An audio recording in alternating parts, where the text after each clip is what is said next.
Galera, chegou o grande momento decisivo. Domingo, 8h30 da noite, teremos o jogo de volta das semifinais da Copa do Brasil, Vasco versus Fluminense no Maracanã. É mais uma oportunidade do Vasco vencer um grande rival, no caso que é o Fluminense, e ainda de brinde o Vasco ganhar a classificação para a final da Copa do Brasil. Vocês já pararam para pensar que estamos a uma semana da finalíssima da Copa do Brasil, que acontecerá no dia 21 de dezembro? Então o Vasco está mais perto do que nunca de voltar a conquistar um título de grande importância no futebol brasileiro. E no vídeo de hoje eu vou te mostrar qual é a provável escalação que o técnico Fernando Diniz vai colocar em campo para esse confronto. Se vai ter ou não alguma mudança em relação ao time que enfrentou o Fluminense na quinta-feira, e também vou te explicar algumas coisas. Vem comigo. E essa é a provável escalação do Vasco para enfrentar o Fluminense amanhã, 8h30 da noite, no Maracanã. E, cara, eu quero te falar aqui, você torcedor do Vasco que vai ao Maracanã, que tá assistindo meu vídeo, por favor, cara, cante do primeiro ao último minuto. Não importa como vai estar a condição do jogo. Se o Fluminense vai estar melhor, se o Vasco vai estar melhor, somente cante e apoie o time.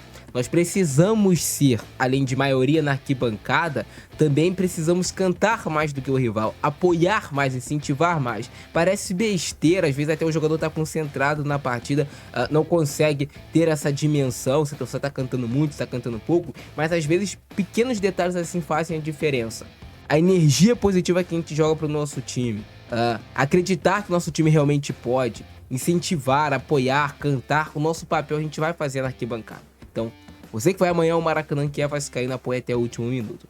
Vasco terá o Léo Jardim no seu gol como seu goleiro titular para essa partida. Na lateral direita é o Paulo Henrique que vai jogar. A dupla de zaga novamente é Carlos Cuesta e Robert Renan. O Cuesta fez um jogo muito bom, principalmente no segundo tempo. No primeiro tempo eu senti ele um pouco inseguro, mas parece que o Diniz chacoalhou o time no intervalo. O Cuesta voltou outro para a segunda etapa. O Robert Renan fez uma partida que ele teve bons lances, conseguiu cortes interessantes, mas eu acho que ele precisa duelar melhor no físico, ali no corpo a corpo com o Everaldo, para fazer o Everaldo e o Fluminense ganharem o menor número possível de bolas nessa primeira bola que é quebrada, nesse lançamento longo. O Robert Renan precisa se impor muito nesse segundo jogo e o Vasco tem que vencer cada dividida.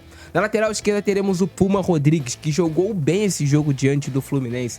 O Puma Rodrigues participou com uma pré-assistência para o Andrés Gomes e participou também ativamente da partida na fase defensiva, marcando bem o Serna. É bem provável que nesse jogo tenhamos a inversão. O Canóbio vai jogar aqui caindo nas costas do Puma Rodrigues e o Serna vai jogar nas costas do Paulo Henrique. Então vamos ter esses embates. É uma mudança. O Canóbio não jogou o primeiro jogo porque estava suspenso, jogou o Soteldo e aí teve essa inversão. O Serna foi lá para a ponta direita e no caso o Soteldo ficou na ponta esquerda. Nesse jogo é o Canóbio que vai cair lá em cima do Puma Rodrigues e no caso quem vai cair em cima do Paulo Henrique é o Serna. Aquela mesma configuração que aconteceu no jogo do Campeonato Brasileiro que o Vasco venceu por 2-0.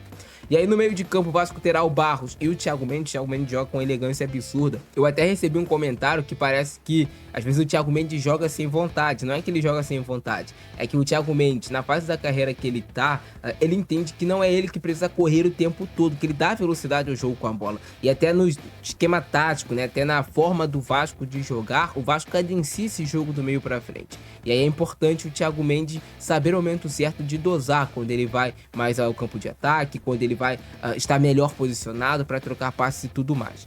Então Barros e Thiago Mendes amanhã será a dupla de volante titular e uma vitória do Vasco passa muito por esses dois caras. Do meio para frente, o quarteto de frente do Vasco terá o Andrés Gomes novamente pela esquerda. Funcionou muito essa jogada com o Andrés Gomes em cima do Samuel Xavier. Então o Vasco precisa explorar bastante essa jogada no segundo jogo. Tentar gerar esse tipo de situação do Andrés Gomes no mano a mano contra o Samuel Xavier, que tem uma chance muito grande dele conseguir arrastar essa bola para a linha de fundo e aí o Vasco preencher bem a área, tem chance de sair gol do Vasco dessa maneira.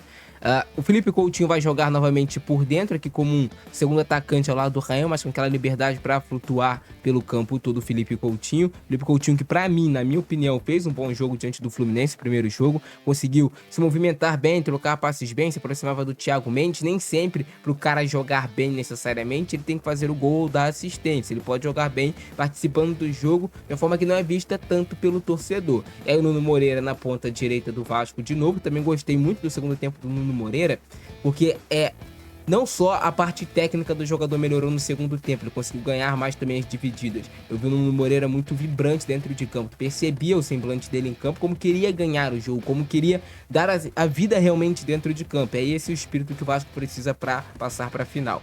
E aí no comando de ataque teremos o Ryan como centroavante. O que o Vasco pode fazer para esse jogo, por exemplo, em um segundo tempo? Aconteceu de entrar o Verratti no jogo de ida, mas porque o Vasco precisava do gol.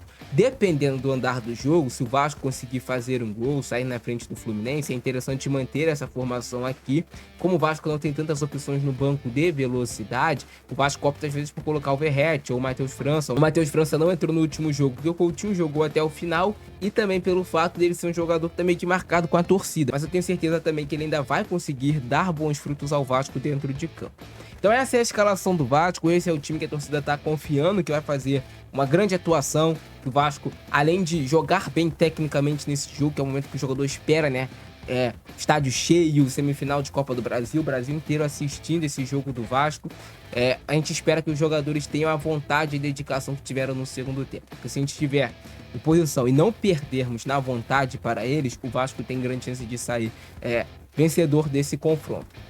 O jogo está em aberto. Tem um gol de diferença, o Vasco não pode entrar em campo pensando em administrar o placar. O Vasco tem que entrar em campo, na minha opinião, da mesma forma que jogou o segundo tempo, em cima do Fluminense. Não deixar o Fluminense ficar tendo a posse de bola. É claro que em alguns momentos você vai baixar sua marcação, tu vai marcar realmente no bloco baixo para tentar explorar a última linha do Fluminense, principalmente ou o Ryan ou o Andrés Gomes. Mas você tem que saber o momento certo de fazer isso. Eu acho que o Vasco deveria iniciar com a postura de marcação-pressão em cima do Fluminense. Complicar o Fluminense já no início do jogo. Mas eu quero saber a opinião de vocês aí embaixo. Vocês fariam alguma mudança nesse time? Acham que essa realmente é a escalação que vai levar o Vasco à final da Copa do Brasil? Comenta aí embaixo, eu acho que sim. Eu ficando nessa, abração do Francesco, é nóis, fui!